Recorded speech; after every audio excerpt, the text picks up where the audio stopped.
നേരത്തെ റവന്യൂ മന്ത്രി സംസാരിച്ചപ്പോൾ അദ്ദേഹം പറഞ്ഞിരുന്നു മന്ത്രിമാരൊക്കെ അങ്ങോട്ട് തിരിച്ചിട്ടുണ്ട്.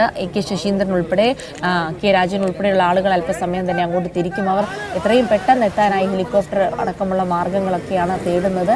ഒപ്പം തന്നെ കടന്നപ്പള്ളി രാമചന്ദ്രൻ അടക്കമുള്ള ആളുകൾ, ORKകളും അടക്കമുള്ള ആളുകളൊക്കെ റോഡ് മാർഗം കൂടെ തിരിച്ചിട്ടുണ്ട് എന്ന് അറിയാൻ കഴിയുന്നുണ്ട്. ഏതായാലും രക്ഷാപ്രവർത്തനം ഏകോപിപ്പിക്കാൻ സാധ്യമായതെല്ലാം സർക്കാർ സംവിധാനങ്ങൾ ചെയ്യുന്നു എന്നാണ് മനസ്സിലാക്കാൻ കഴിയുന്നത്.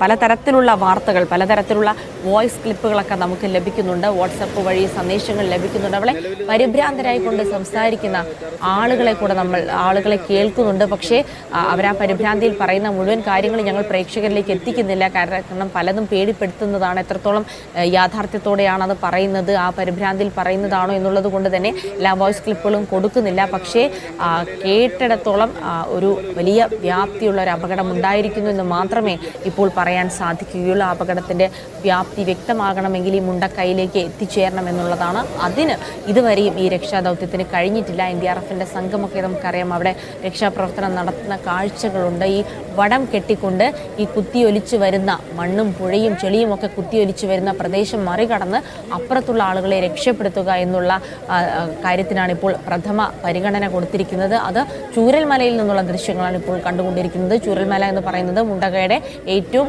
അടുത്ത ഒരു ടൗൺ കൂടിയാണ്. നമുക്ക് മുണ്ടക്കൈയിൽ നിന്ന് മറ്റൊരാളെ കൂടെ ലഭിക്കുന്നുണ്ട്. റാഷിദാണ് മുണ്ടക്കൈയിൽ നിന്ന്. റാഷിദ്, നിലവിൽ എന്താണ് അവിടെ അവസ്ഥ? റാഷിദ്, നിങ്ങൾ നാട്ടുകാർക്ക് അവിടെ എന്തെങ്കിലും ചെയ്യാൻ കഴിയുന്നുണ്ടോ? മാഡം, നിലവിൽ ഒന്നും നാട്ടുകാർക്ക് ചെയ്യാൻ കഴിയില്ല. കാരണം എല്ലാവരും ആകെ തകർന്നു കിടക്കുന്നത്. കാരണം എല്ലാവരും ഓരോ വീട്ടിലെ പരസ്പര കുടുംബക്കാരാണ് ഇവിടെ എല്ലാവരും. അവിടെ എല്ലാവരും ഓരോരുത്തരായിട്ട് മണ്ണിനടിയിലാണ് ഉള്ളത്. ഇപ്പോൾ വീടുകൾ ഒരു പ്രദേശം തന്നെ കാണാനില്ല. എന്താ പറയാ, ഒന്നും പറയാൻ കിട്ടുന്നില്ല. അങ്ങനത്തെ ഒരു അവസ്ഥയിൽ അവിടെ ദൗത്യം ദുഷ്കര. കാരണം എന്താ വെച്ചാല് ഹെലികോപ്റ്ററിനല്ലാതെ വേറെ ഒന്നും ചെയ്യാൻ പറ്റില്ല. അവിടെ റോഡ് മാർഗത്തിൽ എത്താൻ കഴിയില്ല. റോഡൊന്നും കാണുന്നില്ല. അത് തന്നെയാണ് റാഷിദ് അഭിമുഖീകരിക്കുന്ന ഒരു വലിയ പ്രശ്നം. അങ്ങോട്ട് എത്തിച്ചേരാൻ പറ്റുന്നില്ല എന്നുള്ളതാണ്.